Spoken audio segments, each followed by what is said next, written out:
걸림돌 신앙의 계단이라는 제목을 가지고 말씀을 전하고자 합니다.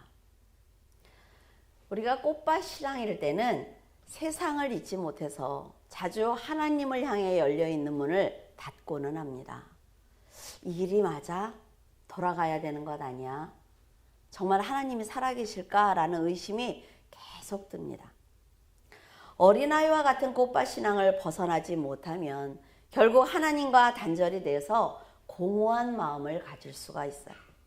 내 마음이 공허하면 혼돈될 길로 갈 수밖에 없습니다.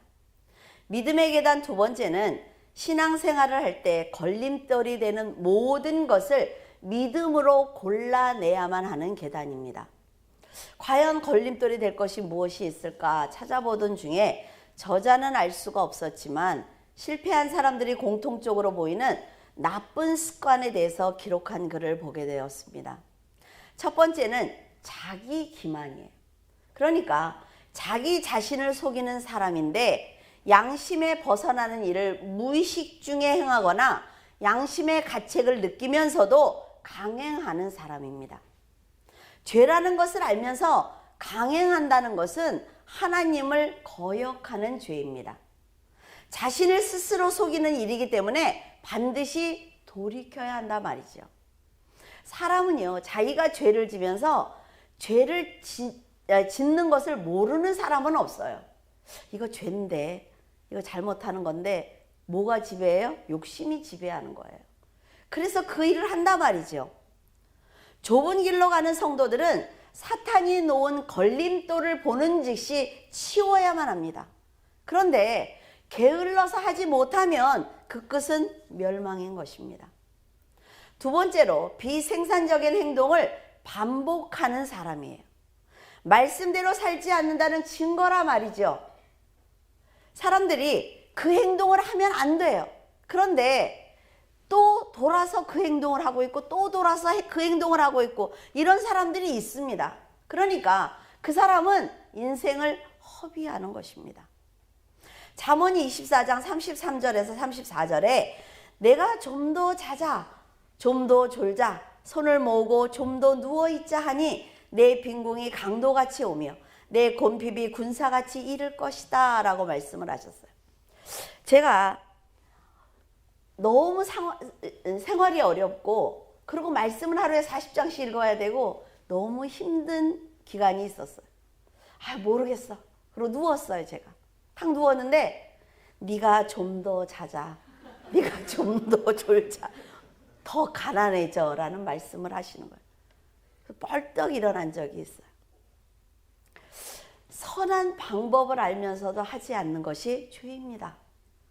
잘못이라고 생각을 하면 바로 돌이켜야만 인생을 허비하지 않아요. 그런데 사람들은 알면서도 좀 더 졸자, 좀 더 자자 라고 말한단 말이에요. 부지런해야만 빈궁이 강도처럼 곤핍이 군사처럼 몰려오지 않습니다.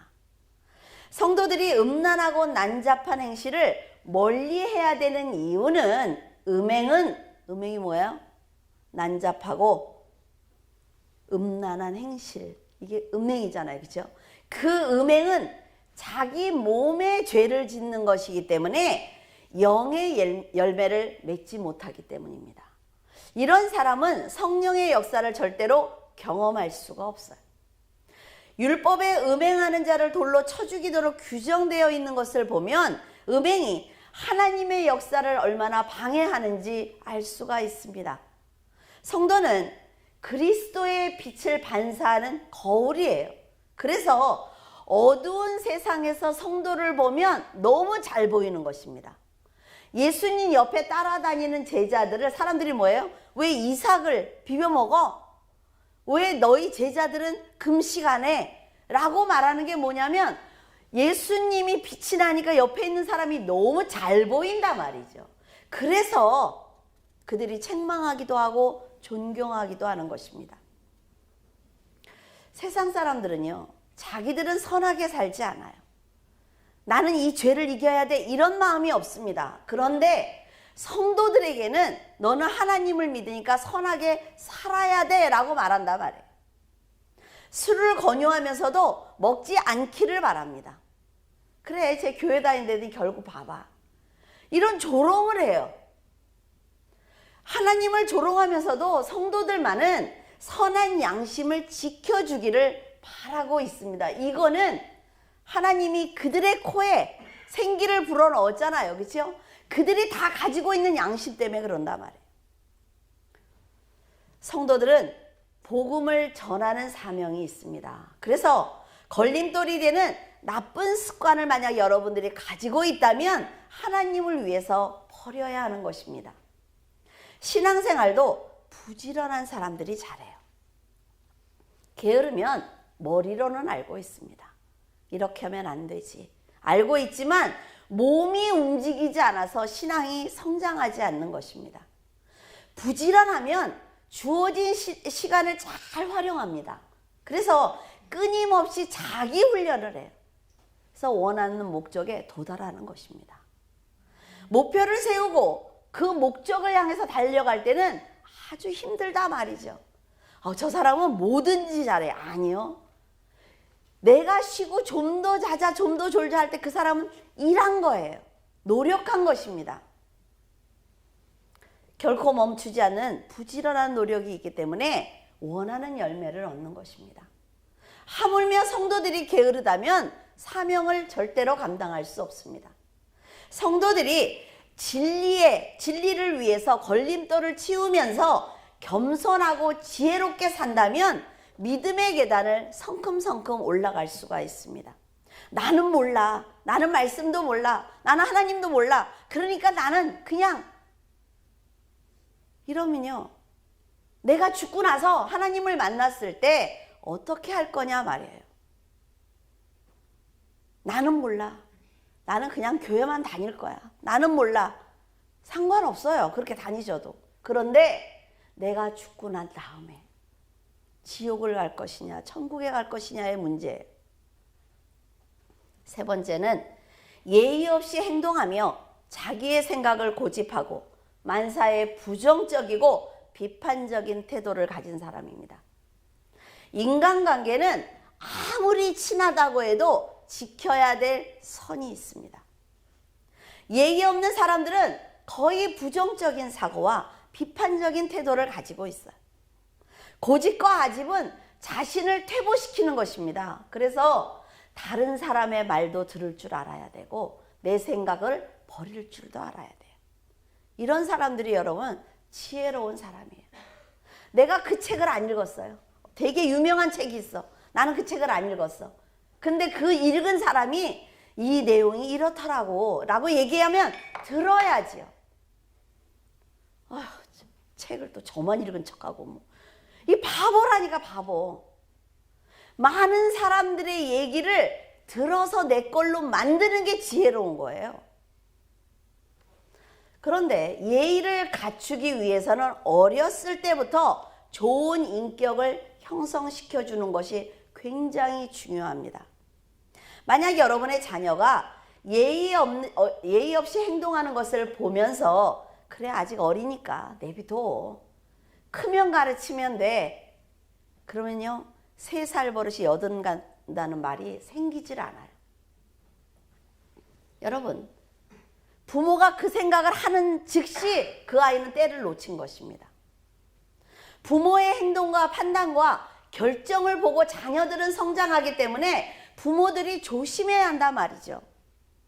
부부가 같은 생각과 동일한 말을 하면서 자녀를 키워야 돼요. 그래야 자녀들이 혼란스럽지 않습니다. 이 사람은 이 말하고 이 사람은 이 말하고 아이들이 그러면요 굉장히 약아요. 자기한테 이득이 되는 부모한테 간단 말이죠. 부부가 먼저 말을 맞추고 난 다음에 자녀에게 얘기를 해야 돼요. 동일한 말을 해야만 합니다. 그런데 생각을 해본다면 성도들이 어느 곳에서 하나님을 불러도 하나님은 늘 동일한 말씀과 동일한 방법을 가지고 우리에게 오세요. 항상. 그런데 그 하나님을 신뢰하느냐 하지 않느냐, 하나님의 말씀대로 내가 움직이느냐 움직이지 않느냐는 내 몫이라 말이에요. 하나님이 아무리 좋은 길로 인도하셔도 안 가면 그만이에요.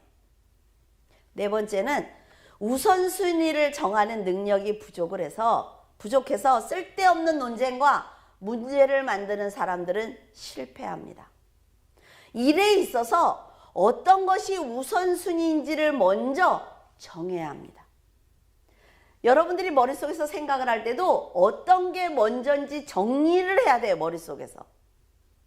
그런데 사건을 만날 때마다 올바로 판단할 능력이 없어서 논쟁을 만드는 사람은 너무나 답답한 사람이에요. 지혜가 있으면요, 문제가 아무리 산적해 있고 일이 산적해 있어도 그 일을 아주 정확하고 빠르게 처리를 합니다. 그러나 미련하면 다른 사람들이 지혜롭게 처리해 놓은 일을 가지고 이해가 되지 않으니까 문제를 다시 만든단 말이죠. 여러분들이 회사에 나가면 그런 사람 있죠. 다 일을 처리해 놓고 나면 쓸데없는 얘기를 한단 말이에요. 다시. 미련하고 게으르면 성장할 수 있는 기회를 놓칩니다. 그렇게 되면 시간을 낭비하기 때문에 결국 그런 사람은 실패할 수밖에 없는 거예요.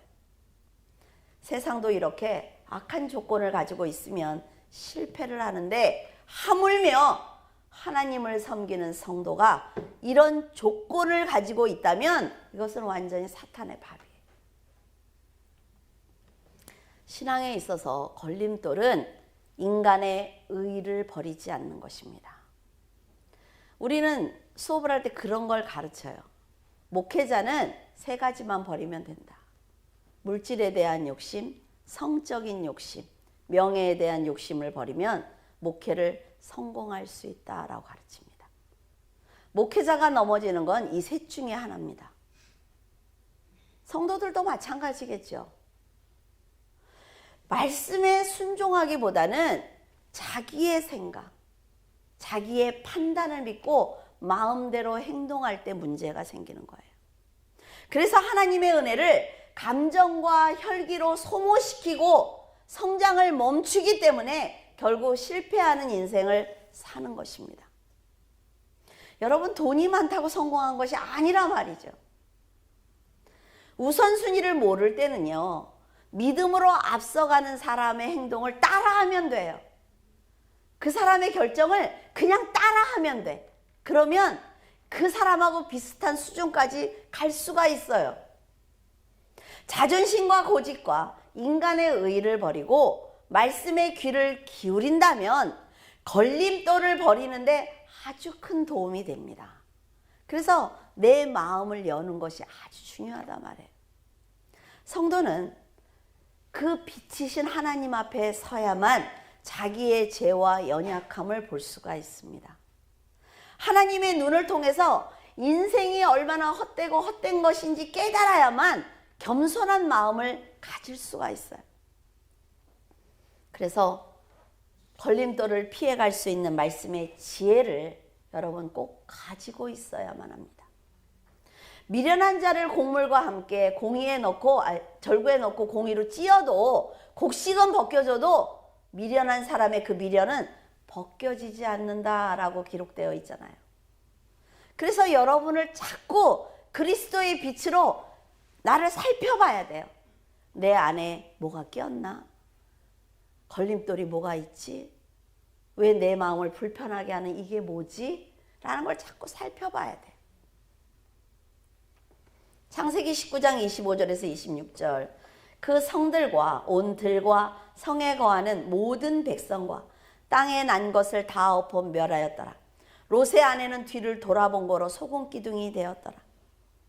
세상을 마음대로 하나님이 알려주는데도 마음에서 버리지 못해서 죽은 대표적인 사람이 바로 롯의 아내입니다. 그녀는 천사들이 직접 와서 소돔성이 멸망을 당할 거야. 정말로 이 성이 없어질 거야. 그러니까 빨리 나가라 라는 구원의 말씀을 들었어요. 천사들에 의해서 강제로 손을 잡혀서 심판의 자리를 벗어난 아주 축복받은 사람입니다. 이처럼 세상은 반드시 그리스도의 진노를 받아서 심판을 받게 될 것이다 라고 말을 전해주고 있습니다. 하나님이 세우신 많은 사람들이 이 세상은 지금 말세야. 얼마 남지 않았어. 지금 세상이 돌아가는 걸 보면 얼마나 무시무시합니까? 그런데 듣지 않는다 말이죠. 근데 우리는 다 모두가 성도들은 미래를 알고 살아가는 사람들이에요. 그럼에도 불구하고 롯의 아내와 같은 선택을 지금 하고 살아가고 있어요. 롯의 아내는 천사들에게 이제 손을 잡혀서 억지로 막 가고 있어요. 몸은 가고 있죠. 근데 마음은 안 나와, 거기서. 소돔성에서 안 나온단 말이에요. 나오지 못하니까 거기 있는 내 인간관계, 내 재물, 내 땅, 내 집 얼마나 아깝겠어요. 그러니까 지금 손을 잡고 끌려가면서도 소유욕의 걸림돌에 걸려서 넘어지고 마는 것입니다. 심판을 뒤로하고 앞으로 달려나가야만 살 수 있다고 알아요, 이 여인이. 그런데 그녀는 결국 뒤를 돌아보고 말았습니다. 몸은 가고 있는데, 네, 여러분 그거 보세요. 여기서 지금 유황불이 떨어지는 그 소돔성에서는 나왔어요. 나왔는데 그 소활성에 들어가기 전에 소금 기둥이 되고 맙니다. 우리가 하나님을 믿는다고 하지만, 자, 말씀을 들었어요. 지금 가고 있어. 천사들이 나를 호위하고 성령께서 내 안에 계시고 나는 많은 믿음의 형제들과 함께 가고 있어요. 그런데 내 마음을 세상에 그냥 두고 오면 가면서 계속 뒤돌아본단 말이죠. 나팔 소리가 나서 모든 성도들이 공중의 들림을 받을 때 그 손을 잡고 갈 수 있는 것이 아니에요. 이 여인이 지금 그런 사정이라 말이에요. 하나님께서는 외적인 행위보다 진실한 믿음을 귀하게 보십니다. 예수님께서 3일 만에 부활하셨을 때 도마는 그 자리에 없었습니다. 그래서 제자들이 전해줬어요. 예수님이 부활했던데 여기 오셨어. 그런데 나는 믿지 못해. 니네들 말을 어떻게 믿어? 그게 말이 돼? 이게 도마예요. 근데 예수님이 도마를 3년 동안 데리고 다니면서 기적도 보여줬고 다 보여줬단 말이에요. 말씀도 전해주고. 그런데 그 예수님의 말씀을 진심으로 듣지 않았기 때문에 그 믿음의 형제들이 말한 걸 믿지 않는 거예요. 신뢰하지 않습니다. 부활하신 예수님을 만났다고 제자들과 여러 사람이 말하고 있단 말이에요. 그런데도 그가 그 말을 믿지 않는 것은 예수님을 신뢰하지 않기 때문입니다. 어떻게 그런 일이 있어? 왜? 나는 못 믿어. 이게 도마예요. 늘 부정적이고 자기 중심적인 도마는 나는 예수님의 손에 못자국을 봐야 나는 믿겠다. 내 손가락을 그 못자국에 넣어봐야만 믿겠어 라고 말하고 있습니다. 인간적으로 볼 때는 매우 정확하고 합리적인 사람처럼 보이죠. 아, 틀림없는 사람이네. 아니요. 그러나 인간의 확신으로 예수 그리스도를 믿을 수 있는 것이 아닙니다. 요한복음 20장 29절에 예수께서 가라사대 너는 나를 본고로 믿느냐? 보지 못하고 믿는 자들은 복되도다 하시니. 도마는 예수님을 진심으로 신뢰하지 않았기 때문에 일어나는 사건들마다 예수님이 하셨어 라고 얘기를 해도 못 믿어. 난 내가 봐야 돼. 내가 이해를 해야만 믿을 거야 라는 거예요. 이런 도마를 보시면서 부활하신 예수님께서는 너는 나를 본고로 믿느냐? 보지 않고 믿는 자들이 복된 거야. 왜? 너는 그 자체로 천국을 믿고 있고 내가 3년 동안 너에게 알려준 그 말씀으로 너는 정말 하나님이 살아계신 분이라는 걸 믿고 있고 생명의 주인이라는 걸 믿고 있기 때문에 나를 믿는 거야. 구약의 선지자들이 내가 온다고 얘기했지. 율법이 그 죄를 탕감해 주실 수 있는 분은 결국 예수님이라고 얘기하고 있지. 너는 그것을 지금 믿기 때문에 나를 믿는 거야 라는 말씀이에요. 하나님의 계획과 성취는 절대로 인간의 상식과 지식으로 이해될 수 있는 것이 아닙니다. 믿음은 인간의 상식과 지혜와 이해로 생기는 것이 절대로 아니에요. 하나님의 존재가 영적으로 믿어지면 세상에서 일어나는 모든 사건들 속에 하나님의 역사를 볼 수 있단 말이죠. 볼 수 있습니다, 분명히. 여러분은 부활하신 주님을 만났기 때문에 믿고 있습니까? 성경에 기록되어 있기 때문에 믿는 것이고 성령께서 믿게 하셨기 때문에 지금 믿고 있는 거예요. 하나님이 세우신 전도자들이 이 복음을 풀어주기 때문에 믿고 있는 것입니다. 보좌에 계신 그리스도를 믿는 것은 인간의 의의를 철저하게 버리지 않고는 절대로 가질 수 없는 신앙입니다. 예수 그리스도를 신뢰하는 것만이 순종하는 길입니다. 그리고 말씀을 신뢰하는 성도는 어떤 상황에서도 믿음이 흔들리지 않습니다. 자, 상황이 이해가 되지 않아요. 이게 무슨 일이지? 이해가 되지 않아요. 그런데 내가 지금 살아가는 것은 하나님을 보고 가는 인생길은 나그네 길이잖아요. 내가 가면서 멋진 집을 볼 수도 있고 정말 더러운 곳을 볼 수도 있고 볼 수 있어요. 그러나 내 믿음이 흔들리진 않는 거는 나는 저기를 가야 되니까 흔들리지 않는 것입니다. 하나님께서 이걸 나에게 왜 보여주셨지? 왜 겪게 하셨지? 뭘 깨달으라고 하지? 이것이 성도라 말이죠. 예수님의 말씀에 순종하기 위해서 달릴 준비를 하는 성도들이 상급과 함께 구원을 받는 것입니다. 롯의 아내는 에덴처럼 아름다운 동산에 들어갈 때는 내 남편의 신앙이 너무 좋아. 그러니까 나는 정말 이런 세상의 복을 받고 있는 거야. 얼마나 좋아했을까요? 이 여인처럼 살기 편할 때만, 나에게 득이 될 때만 감사하는 신앙은 인생의 고난을 만나게 되면 이길 힘이 없어서 넘어지고 맙니다. 언제까지 내 옆에 있는 사람들의 신앙에 의지해서 갈 거냐 말이죠.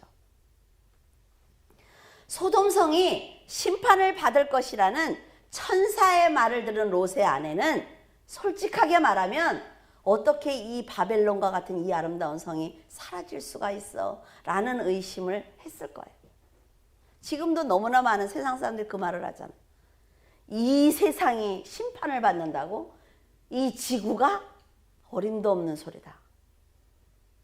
그때 가면 알겠죠. 우리는 화산이 분출하는 걸 보면서 하나님이 내가 불로 심판한다는 것을 우리에게 계속적으로 보여주고 계십니다. 지금 땅이 갈라지는 것을 보여주잖아요. 지금 그녀는 자신의 소유가 사라지는 것이 안타까워서 뒤를 돌아다보고 말았어요. 제가 여러분에게 욕심을 버리고 세상을 위해서 살지 말라고 말씀을 드리면 여러분들은 생각이 너무 많을 것입니다. 세상을 위해서 살아온 사람들은 예수님의 재림과 세상이 멸망하는 마지막 날이 있다는 말을 믿기 싫을 거예요. 하지만 롯의 아내는 말씀을 버렸기 때문에 소돔이 멸망하는 소리를 들었어요. 그리고 유황이 내려와서 자기의 소유가 다 타는 것을 보았어요. 그 마지막 순간에 다 보았어요. 와, 이게 사실이네. 그런데 구원은 받지 못했어요. 이게 하나님의 말씀이란 말이죠. 네가 지금 믿어줘야 내가 너를 천국으로 데려갈게. 이게 하나님의 말씀이에요. 지금 여러분이 롯의 아내의 설교를 듣는 것은 어쩌면 기회인지도 모릅니다. 눈으로 본 다음에 돌이키겠다는 것은 롯의 아내처럼 기회가 없단 말이죠. 많은 교회들이 잘 사는 것이 하나님이 주신 축복이다라는 기복신앙을 전하고 있어요. 그렇기 때문에 성도들은 잘 살기 위해서 신앙생활을 아주 열심히 하고 있습니다. 하지만 그건 신앙이 아닙니다. 그건 믿음이 아니에요. 그래서 여러분의 마음에 다 버려야만 합니다. 내가 하나님을 잘 믿었기 때문에 성공을 하고 내 자녀가 출세했다는 그 생각 자체가 바로 우상을 숭배하는 마음입니다. 물론 저도 여러분들이 잘 살기를 바라서 기도를 많이 하고 있어요. 잘 되기를 너무나 바라고 있어요. 가난보다는 부유한 것이 낫습니다. 실패보다는 성공이 훨씬 좋아요. 왜? 더 많은 사람들에게 내가 힘을 가지고 복음을 전할 수 있기 때문에. 하지만 삶의 중심에 하나님이 없는 성공은 실패입니다. 어떤 것이 우선순위인지 알고 신앙을 가져야 한다 말이죠. 롯의 아내가 재산을 두고 온 그 성을 돌아본 것과 지금 성도들이 하나님을 잘 믿으면 성공한다는 그 마음이 같은 거란 말이에요. 롯의 아내처럼 세상을 놓지 못해서 멸망의 걸림돌에 넘어지게 되면 다시는 기회가 없습니다. 그래서 여러분들이 실수할까봐, 실패할까봐 잔소리를 하는 거예요. 마지막 날에 예수 그리스도의 찬양, 그 나팔 소리를 들으면서 예수님이 우리를 이름을 다 불러서 공중으로 올라가는 그런 성도들은 지금 순수하게 아버지가 살아계신다, 천국이 있어, 나는 죽으면 천국에 갈 거야 라는 신앙을 가진 사람들입니다. 가장 기본적인 참된 믿음을 가지고 사는 게 구원이라 말이죠. 성도들은 헌금을 잘하면 쌓을 것이 없도록 부어주신다는 말씀을 계속 들었기 때문에 복을 받기 위해서 열심히 헌금을 하고 있어요. 하지만 그것은 보상 심리에서 나온 것입니다. 그러니까 내가 고난을 당하면 하나님의 책임인 것처럼 불평하는 거예요. 하나님을 떠나버리는 거죠. 내가 이렇게 헌금을 하고 내가 이렇게 헌신을 했는데 왜 내 삶을 책임지지 않아? 여러분, 고난과 연단도 축복일 때가 있습니다. 성도들은요, 어떤 상황에서도 하나님께 감사해야 합니다. 그리고 선한 마음을 버리면 안 돼요. 그래, 내가 인생을 살다가 이 20살 고개에 이런 고난을 만났네. 내가 40에 이런 고난을 만났네. 웃으면서 가는 거예요. 하나님 우상처럼 사람의 복을 위해서 존재하시는 분이 아닙니다. 사람들이 정성을 들였다고 해서 복을 주시는 분이라면 저는 믿지 않을 것 같아요. 잘 사는 사람들만 복 받을 거 아니에요. 하나님과 세상의 신을 구분하지 못하고 하나님께 내가 원하는 것을 얻어내려고 노력하는 사람은 결국 하나님께 버림을 받고 맙니다. 내가 아무것도 가진 것 없어도, 내가 하나님께 드릴 것 없어도 내 마음을 드릴 때 그래, 넌 내 자녀야 라고 이끄신다면 얼마나 멋진 하나님이에요. 여호수아 6장 18절, 너희는 바친 물건을 스스로 삼가라. 너희가 그것을 바친 후에 그 바치는 어느 것이든 취하면 이스라엘 진으로 바침이 되어 화를 당케 할까 두려워하노라. 영적인 세계와 하나님의 뜻은 깊이 숨겨놓은 것이 아닙니다. 그렇기 때문에 아간처럼 악을 행하지 않아도 하나님께 구하고 두드리고 찾으면 응답을 받습니다. 꼭 죄를 져야지 그걸 내 걸로 갔나요? 이스라엘은 공동체이기 때문에 한 사람이 잘못한 것을 그 전체가 잘못했다라고 하나님은 보고 계세요. 그래서 조심해야 합니다. 아담이 죄를 졌기 때문에 우리 전체가 그 공동체, 그 죄인의 공동체가 되고 말았어요. 여리고성을 정복했을 때 하나님이 이스라엘의 왕이라는 것을 가르치기 위해서 전리품을 갖지 마라. 지금 이건 갖지 마. 그럼 내가 다음에 많이 줄게. 이 얘기잖아요. 그런데 아간은 들었어요. 하지 말라는 거를. 근데 그 인간의 욕심을 버리지 못해서 자, 금과 은과 외투를 훔쳐가지고 자기 장막에 숨겨놓은 거예요. 그는 명령을 듣지 못한 것이 아니라 욕심의 걸림돌을 넘지 못한 것입니다.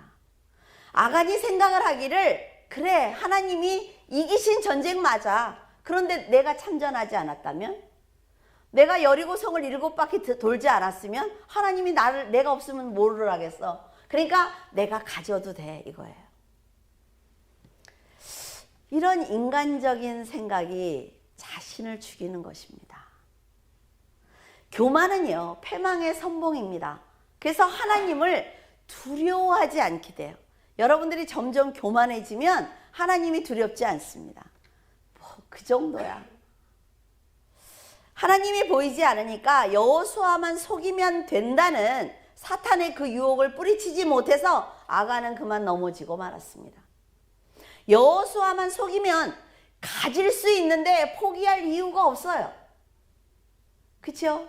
금은방에 들어가서 주인만 속이면 그 금이 내게 되는데 왜 포기를 하겠어요? 하지만 아간이 모르는 사실이 하나 있어요. 금은방에는 CCTV가 있잖아요. 그렇죠? 금방 잡혀. 그래서 여호수아는 하나님의 음성을 직접 듣고 그 말씀대로 살아온 믿음의 사람이라는 것입니다. 그는 사람인 여호수아는 속일 수 있다라고 생각을 하지만 그와 함께 동행하고 계시는 하나님은 절대로 속일 수 없다는 사실을 간과한 것입니다. 성도는 죄의 짐을 지고 세상에 왔다가 믿음으로 하나님의 자녀가 돼서 천국에 들어가는 아주 거룩한 존재입니다. 여러분이 얼마나 거룩한 존재인지 몰라요. 하나님께서 이제 육체를 벗고 오라고 하시면 여러분이 아무리 소유가 많아도, 그렇죠? 요새 막 회장님들 계속 돌아가시더라고요. 얼마나 소유가 많아요. 그런데 롯의 아내처럼 아무것도 가지고 갈 수가 없습니다. 그러니까 사람들이 서운하니까 어때요? 입에다 동전도 넣어주고, 그렇죠? 수위에는 주머니가 없잖아요. 근데 품에다가 돈도 넣어주고, 왜? 노자 떠나라고. 그럼 태우면 안 되지. 다 태워버리잖아, 또. 여러분의 재물은 물론 능력까지도 여러분의 것이 없다는 얘기입니다. 인간은 역사의 한정과 같은 시간을 잠깐 빌려 쓰다가 그 자리에 그냥 놔두고 가는 아주 연약한 존재란 말이에요. 하나님께서 여러분을 이 세상에 보내신 것은 네가 살아가는 인생 중에 어느 시점에서 누구를 만나서 복음을 듣고 그걸 영접해줘. 그래서 나한테 와줘. 이거예요. 그래서 태어난 거예요. 사무엘하 11장 4절에 다윗이 사자를 보내어 저를 자기에게로 데려오게 하고 저가 그 부정함을 깨끗게 하였으므로 더불어 동침함에 저가 자기 집으로 돌아가니라. 사탄이 목회자와 성도들에게 가장 많이 사용하는 도구는 영을 분별하지 못하도록 지혜를 막는 것입니다. 그 지혜를 쓰지 못하게 만드는 거예요. 그리고 음란과 재물과 명예에 대한 욕심을 주는 것입니다. 사탄에게 매이면 아주 지혜롭던 사람도 갑자기 미련하고 아주 미련해져요. 판단하지 못합니다. 이 스위치를 탁 꺼서 불을 끄는 것과 똑같아요, 여러분. 불을 탁 켜면 어때요? 다 보이죠? 다 보여. 그래서 절대로 실수하지 않아요. 근데 탁 끄면 갑자기 아무것도 몰라. 다윗 역시 이스라엘이 늘 전쟁에서 승리하고 있었기 때문에 긴장을 풀고 있었어요. 사무엘하 10장을 보면 다윗은 아람 병거 700승과 사병을 4만 명을 죽이는 대승을 거두었습니다. 그 다음부터는 출전하지 않고 궁궐에 있었어요. 하지만 이 사건을 통해 다윗의 죄를 짓는 거 보면 차라리 목숨을 걸고 전쟁터에 나가지 하는 아쉬움이 있습니다. 너무 아까워요, 다윗이. 다윗은 하나님만 의지하면서 산 사람이잖아요, 그렇죠? 그런데 하나님이 적들을 물려치고, 하나님이 우리에게 가난을 물리치고 병을 다 깨끗이 낫게 해주고 가정에 어려운 일이 하나도 없게 해주니까 세상에 쾌락에 빠지는 것입니다. 부정을 저지르는 거예요. 신앙을 부정하는 것입니다. 다윗이 가장 악한 죄를 지은 때가 바로 근심이 하나도 없이 편안하게 살 때라 말이죠. 하나님께서 평안을 주신 것은 걸림돌이 없을 때 한 계단 더 올라가 줄래? 라는 하나님의 음성이에요. 그러나 세상을 기웃거리고 만 것입니다. 다윗은 왕궁 지붕을 거니다가 목욕하는 밧세바를 보았어요. 그녀가 유부녀임에도 불구하고 그는 분별력과 자기 통제력을 잃어버리고 말았습니다. 언제나 지혜로운 판단으로 이스라엘을 승리로 이끌던 다윗이 잠깐 방심하니까 자기와의 영적인 싸움에서 실패한 것입니다. 여러분, 사탄과의 전쟁은 막 뿔이 나고 막 이상하게 생긴 그런 사탄과의 전쟁이 아니라 나 자신과의 싸움입니다. 내 선한 양심과 악한 양심의 싸움이 바로 사탄과의 전쟁이에요. 힘들어도 사탄의 생각과 정욕을 이기는 것이 사탄에게 승리하는 것입니다.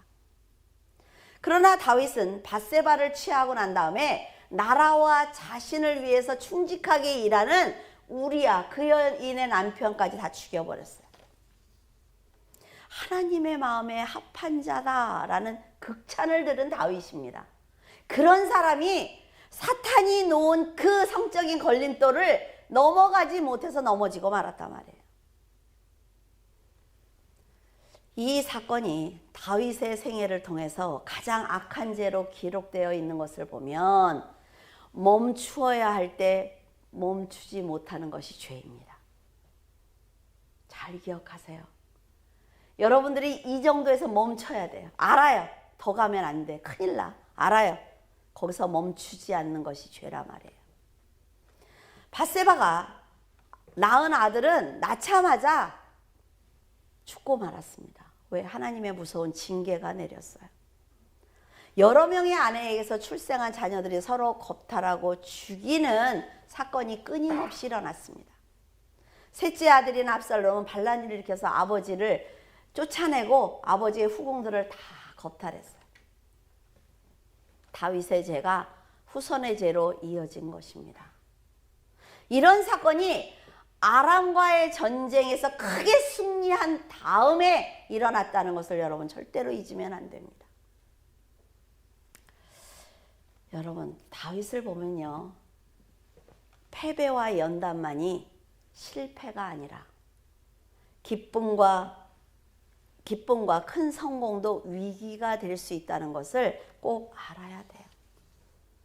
하나님이 지금 나에게 내가 간절히 소원했던 그 기도를 응답하셨을 때 그것이 고통의 시작일 수도 있다는 것을 기억하셔야 됩니다.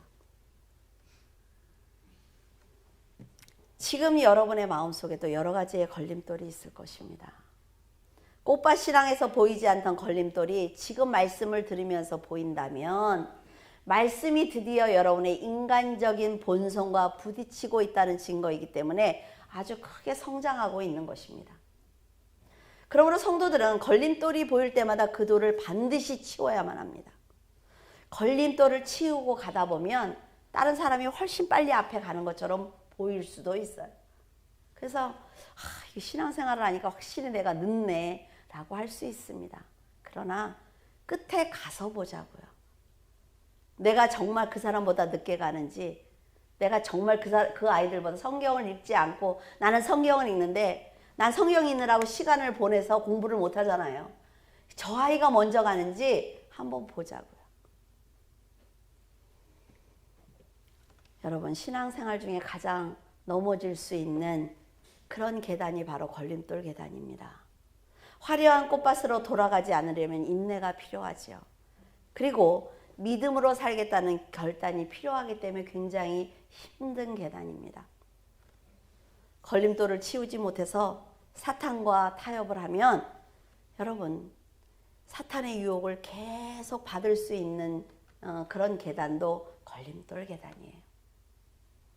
그러나 여러분이 자신을 부인하고 죄를 잘라내는 그 힘겨운 일을 한 번, 두 번 하다 보면 승리할 수 있습니다. 자, 이렇게 네모난 것도요, 이렇게 생긴 것도요, 동그랗게 만들고 싶으면 계속 잘라내야 돼요. 처음 잘라낼 때 너무 자를 게 많아요. 어떡하지? 이거 언제 동그랗게 만들어? 근데 하루 이틀 지나면 그 다음에는 잘라낼 게 없어요. 이 모양은 동그래져 있거든요. 이거하고 똑같은 거예요, 믿음이. 내가 잘라내지 않으니까 잘라낼 게 많은 거예요. 한 번, 두 번 잘라내다 보면 알아요. 아, 이거구나. 저는 여러분이 정말 하나님 안에서 복받는 그런 성도가 되기를 바랍니다. 기도하겠습니다.